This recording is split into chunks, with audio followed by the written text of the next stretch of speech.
Gerilya karya W. Surendra.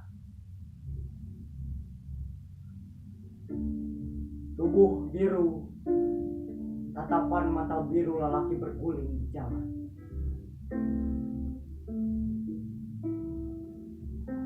Angin tergantung terkecap pahitnya tembakau, bendungan keluh dan bencana.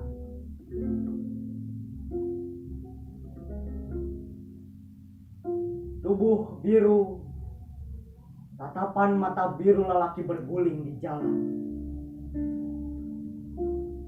Dengan 7 lubang pelor diketuk gerbang langit dan menyala mentari muda melepas kesumatnya.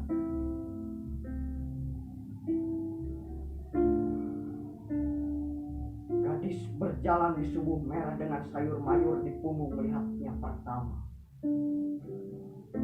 Ia beri jeritan manis dan duka daun wortel.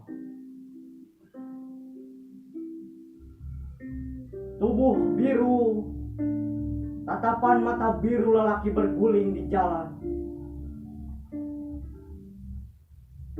Orang-orang kampung mengenalnya, anak janda berambut ombak. Ditimba air bergantang-gantang disiram atas tubuhnya.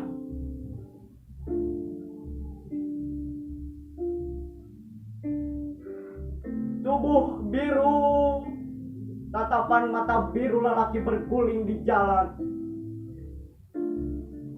Lewat gardu Belanda dengan berani, berlindung warna malam, sendiri masuk kota, ingin